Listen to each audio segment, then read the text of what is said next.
બહુ ભાવે ને. હાલો હમણાં જો ભગવાન ને પેલા આપણે ધર લઈ ગણપતિ બાપા ને સરસ ના આપણા કાસાના થા આપણે જે વાટકો છે એમાં આપણે ગણપતિ બાપા ને ધરવાના છે. જય શ્રી કૃષ્ણ, જય દ્વારકાધીશ. હેલો એવરીવન, કેમ છો? Welcome to my channel Vastra family Upleta. તો આજે બનાવવાના છે આપણે ચૂરમાના લાડુ. ચૂરમાના લાડુ આપણે નવા ઘઉં, આ વર્ષે જે નવા ઘઉં અમે વાવ્યા હતા ઓર્ગેનિક ઘઉં, એમાંથી આપણે બનાવવાના છે. અને આપણા વડીલોએ જે રીતે આગળથી શીખડાવ્યું છે આપણે કે આપણા ઘરમાં જ્યારે નવા ઘઉં આવે તો સૌ પ્રથમ લાડવા બનાવવાના હોય છે. તો એ આજે આપણે જો નવા ઘઉં આવી ગયા છે અને આજે આપણે ચૂરમાના લાડુ બનાવી અને એ ઘઉંની શરૂઆત કરશું. અને અમારી વાડી પાસે દાળમા બાપાનું મંદિર છે, તો અમારે એવી વડીલો એવું કહેતા આવે છે આગળથી કે આપણે જે લાડુ ગણપતિ બાપાને જુવારીએ ને આપણે દાળમા બાપાને પણ જુવારવાના હોય છે. એટલે આપણે અમારી વાડીથી 2 ખેતર જ દૂર થાય છે, એટલે એરિયામાં જે ખેતર હોય એ બધાને પેલા દાળમા બાપાના લાડુ પણ જુવારવા પડે છે. તો આજે આપણે બનાવીએ છીએ ગણપતિ બાપા અને દાળમા બાપા માટે લાડુ. તો આપણે સૌ પ્રથમ લોટ લીધો છે લાડવાનો દળાવેલો, એને ચારી લેશું. આમાં કોઈ માપ નથી હોતું, આપણે જે રીતના કરવા હોય એ રીતના જેટલા કરવા એટલા કરી શકીએ છીએ. અને આપણે રસોડાની સ્ત્રીઓ હોય એટલે આપણે અંદાજ હોય જ છે કે આમાં કેટલું ગોળ જોશે, કેટલો તેલ જોશે. છતાં પણ હું તમને માપ બતાવતી જઈશ આગળ. અને અમારે તો ચૂરમાના લાડુ બધાને બહુ ભાવે છે, એટલે વધારે જ કરવાના હોય છે, ઓછા હોતા નથી ક્યારેય. કારણ કે આ ચૂરમાના લાડુ 3-4 દિવસ તો કાંઈ નથી જ થતું. એમાં આપણે પીંડિયા તળીને પણ કરી શકીએ છીએ અને ભાખરીથી પણ કરી શકીએ છીએ. જો ઓછા તેલવાળા કોઈને ખાવા હોય તો એ ભાખરી કરીને પણ આ લાડુ કરી શકે છે. અને આપણે આવી રીતના પીંડિયા કરી અને એને તેલમાં તરશું એ રીતના પણ આપણે કરી શકીએ છીએ. આપણે જો લોટ બધો ચારી લીધો છે અને અંદાજે આ લોટ અડધા કિલા જેટલો છે. હવે આપણે લોટને બાંધવા માટે સૌપ્રથમ આપણે એમાં તેલનું મોણ આપીશું.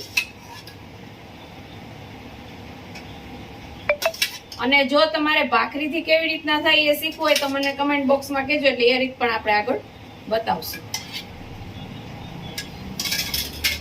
હવે આપણે મોણને સારી રીતે મિક્સ કરી લેશું આમાં.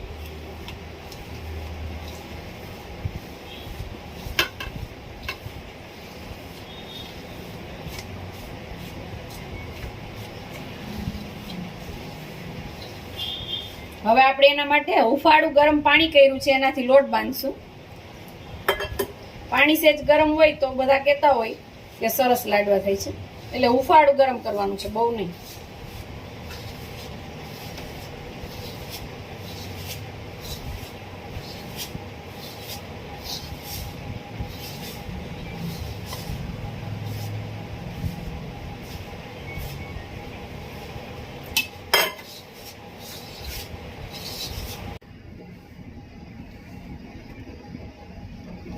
આ રીતના સરસ આપણે પીંડિયા વરે એવો લોટ બાંધી લેવાનો છે. બહુ કઠણ પણ નહીં અને સાવ ઢીલો પણ નહીં.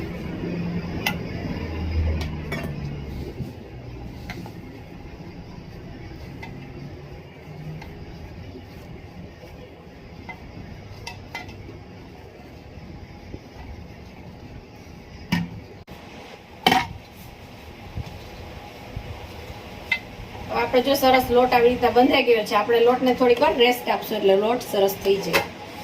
અને તેલ ગરમ કરવા માટે મૂકશું પીંડિયા તળવા માટે.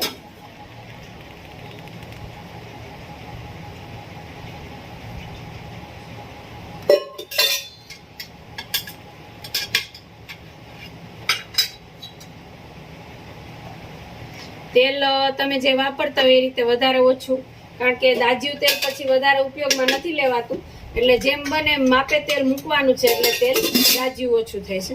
હવે આપણે ગેસને ઓન કરશું અને તેલ ગરમ થાય ત્યાં સુધીમાં આપણે પીંડિયા વાળી લેવાના છે.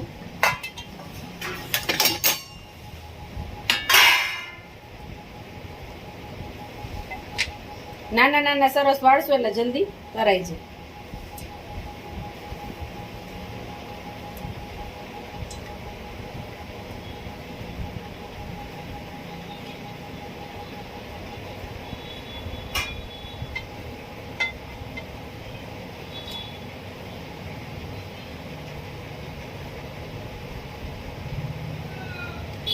અને આજે છે શુક્રવાર, સોમવારે અથવા શુક્રવારે જ આપણે ચૂરમાના લાડુ કરવાના છે. કેમ? સોમવારે ને શુક્રવારે જ હોય ને, એટલે કારણ કે દાળમાં બાપાનો વાર હોય છે તો આપણે 2 લાડુ એક સાથે જ કરી નાખીએ છીએ ગણપતિ બાપાના, કારણ કે સારો વાર હોય એટલે આપણે ગણપતિ બાપાને પણ જુવારાઈ જાય અને દાળમાં બાપાને થઈ જાય દાળ. હવે આપણે જો પીંડિયા વળી ગયા છે એટલા ને તેલ સરસ ગરમ થઈ ગયું છે. આપણે ટ્રાય કરશું કે તેલ ગરમ થઈ ગયું કે નહીં. જો સરસ થઈ ગયું છે ગરમ, એટલે હવે આપણે એમાં પીંડિયા તળવા માંડશું. આમ તો અડધી પોણી કલાકમાં તમારે સરસ થઈ જશે લાડવા તૈયાર. અને જો તમારી પાસે ટાઈમ ઓછો હોય તો તમે આગલા દિવસે પણ આ કરી શકો છો. પીંડિયા કરી અને ભૂકો કરીને આપણે રાખી શકીએ છીએ અને બીજા દિવસે ડાયરેક્ટ આપણે લાડવા કરવા હોય તો વહેલા થઈ શકે છે. ટાઈમનો અભાવ હોય ત્યારે એવી રીતના આપણે કરી શકીએ છીએ. આવી રીતના બાકી છે પીંડિયા આપણે વાળતા જશું ને તરતા જશું એટલે કામ ઝડપી થાય. પછી ઠરી જાય એટલે આપણે આને મિક્સરમાં પીલવાના છે.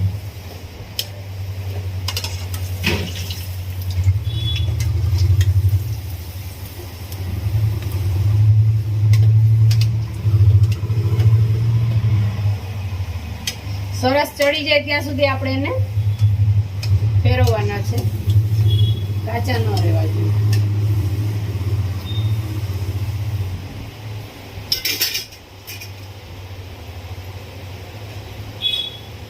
અને કોઈ મહેમાન આવવાનું હોય કદાચ અચાનક ઘરેથી, તો આવી વસ્તુ છે કે આપણે ફટાફટ બનાવી શકીએ અને તૈયાર થઈ શકે છે મિશ્રણ.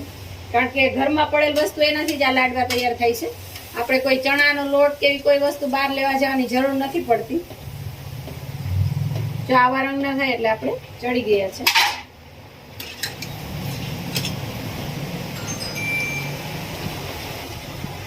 હવે જો આપણે આ પીંડિયાનો છેલ્લો ગાણવો છે. હવે આપણે જે પીંડિયા અગાઉ તર લીધા હતા ને આવી રીતના કાંઠાવાળો ગ્લાસ લેશું. જો તમને હાથેથી ભાવે તો ઠરી ગયા હોય તો આવી રીતના કરી શકો છો. જો વધારે ગરમ હોય એવું લાગતું હોય તો તમે આ ગ્લાસનો ઉપયોગ કરી અને આવી રીતે એના કટકા કરી શકો છો. એટલે આપણો હાથ પણ ન ધરે અને સહેલાઈથી કામ થઈ જાય. અમુક સ્ટ્રીક એવી હોય છે પહેલાની કે આપણે કામ સરળ બની જતું હોય છે વધારે. જો કે અત્યારે તો મિક્સર ને એવું બધું આવી ગયું છે એટલે કામ તો સરળ થઈ જ ગયું છે. પહેલાના જમાનામાં તો કંઈક ઓલું આવતું આમાં ફેરવતા ને તેમાં નીચેથી લોટ નીકળતો, ઉપર પીંડિયા નાખવાનું એવું મશીન આવતું. અને ઘણાય કેવું કરે, મોટી ચાળણી હોય ને તેમાં આમાં પીંડિયા ને ખમણે એટલે નીચે સરસ ભૂકો નીકળી જાય છે. એવી રીતના પણ હજી ગામડામાં કરે છે ઘણા. અને એ લાડવા મીઠાઈ થાય છે, કારણ કે જેમ આપણે ઇલેક્ટ્રિક વસ્તુનો ઓછો ઉપયોગ કરીએ એમ મીઠાશ વધારે રહે છે. પણ અત્યારે સગવડતા ભર્યું જિંદગી થઈ ગઈ છે ને થોડી ઉતાવળવાળી થઈ ગઈ છે એટલે કામ સ્પીડથી થવા જોઈએ બધા, એવું બધું છે. એટલે આપણે સમયની પ્રમાણે હાલવી પડે છે સાથે સાથે, કારણ કે કોઈ પાસે એટલો ટાઈમ નથી હવે.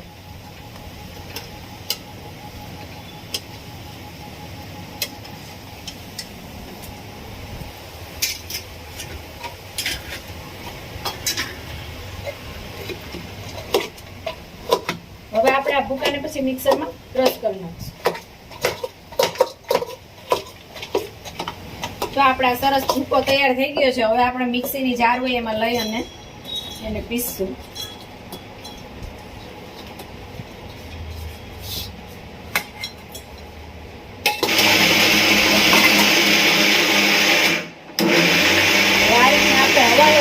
ઝીણી જારી વાળો, એટલે સાવ ઝીણી પણ નથી લીધી, કારણ કે લાડવા એકદમ ઝીણા આ ન સારા લાગે. આપણો ટકા લાડવા ચણાનો લોટ ના કરી નહીં સારા લાગે. આમાં સેજ જાડું જ હોય છે એટલે સેજ મોટી જારી હોય લેવાની છે આપણે. અને પછી આ રીતના લોટને ચારી નાખવાનું. અને પાછું જે ઉપર આવે એ બધું આપણે ફરીવાર મિક્સીમાં લઈ લેવાનું છે.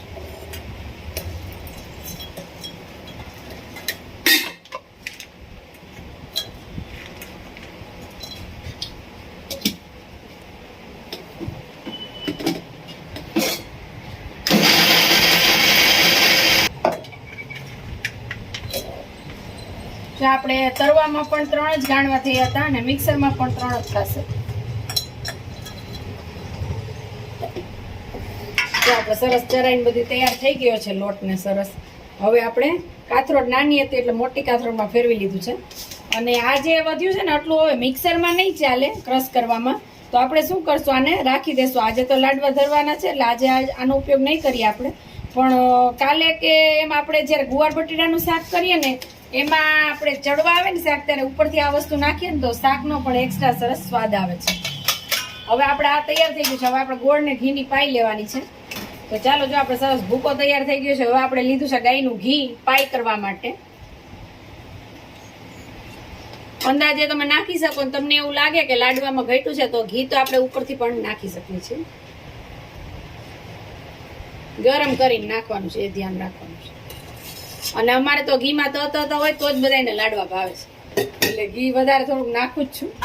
હવે આપણે ઘીને ગરમ કરવાનું છે.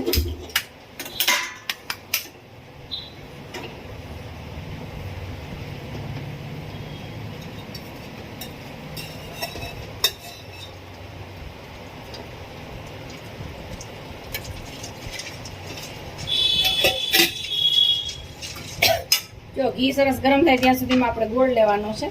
ગોળ જો અમે ઓર્ગેનિક ગોળ છે અને તાલાડા બાજુમાં માધવપુર આવેલું છે, ત્યાંથી આવે છે. આ દેવજીભાઈનો છે ગોળ. અને અત્યાર સુધીમાં શિયાળામાં આવે છે હોળી ઉપર ગા, અને પછી આપણે અત્યારે એ જ વાપરીએ છીએ. આખું વર્ષ માટે અમે સ્ટોર કરી લઈએ છીએ. 6 થી 7 ડબલા તો જોઈએ જ છે અમારા આખા વર્ષના. ગોળ ખવાઈ જાય છે. એ 4 કિલાવાળા, કિલાવાળા નહીં, મસાલાવાળો અને આ 2 સ્પેશિયલ ગોળ આવે છે ત્યાંથી. એટલે હવે આપણે આ ગોળનો ઉપયોગ કરશું.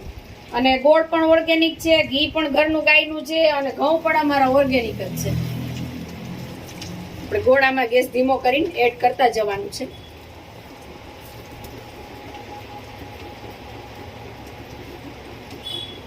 મારા ખ્યાલથી 250 ની ઉપર તો જોશે ગોળ.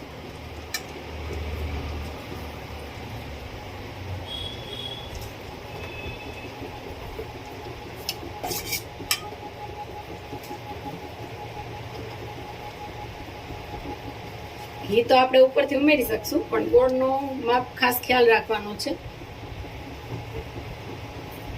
કારણ કે ભગવાનને ધરવાના હોય એટલે આપણે એનો ટેસ્ટ ન કરી શકીએ.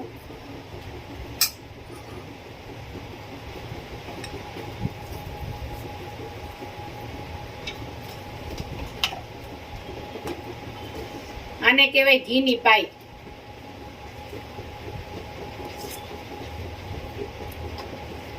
ગોળ સરસ રીતે ગરમ થઈ જાય, એમાં મેલ્ટ થઈ જાય ત્યાં સુધી આપણે ગેસ ઉપર રહેવા દેવાનું છે. જો આપણે ઘીની પાઈ સરસ આવી ગઈ છે અને ગેસ મેં બંધ કરી દીધો છે. હવે આપણે આને આમ એડ કરવાનું છે. પહેલા આપણે કાજુ બદામની કતરણ હતી એડ કરી દઈશું.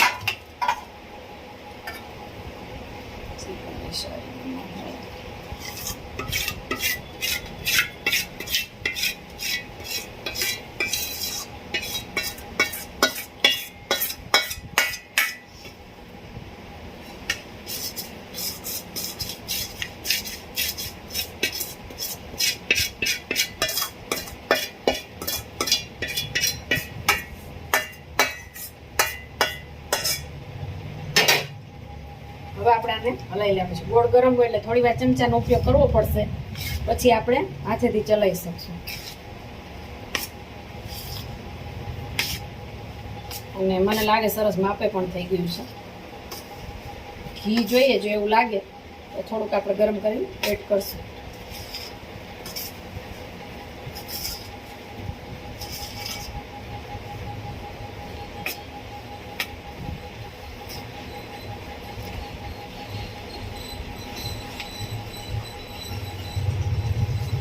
આવી રીતના સરસ મિક્સ કરી લેવાનું છે આપણે.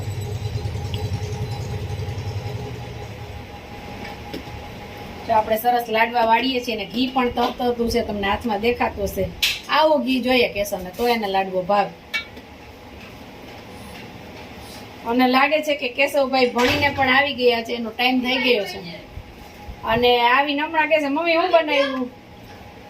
જો આવી ગયો કેશવ, આવી ગયો બેટા સ્કૂલેથી. અહીંયા કઈક બનાવ્યું જો.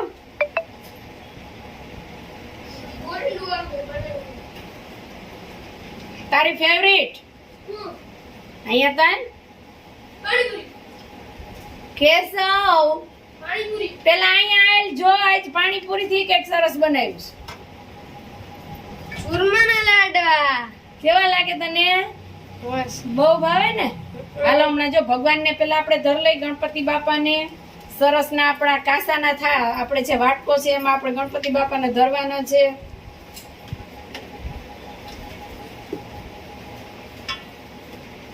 લાડવા સરસ વળી ગયા છે અને હવે આપણે ગણપતિ બાપાને ધર લેશું. ચૂરમાના લાડુ છે તૈયાર. તો અમારા આ વિડીયો કેવો લાગ્યો કમેન્ટ કરીને અમને કહેજો અને અમારા આ વિડીયોને લાઈક કરજો, શેર કરજો, કમેન્ટ કરજો અને અમારી ચેનલ પર જો તમે નવા હોય તો ચેનલને સબસ્ક્રાઇબ કરજો. જય શ્રી કૃષ્ણ.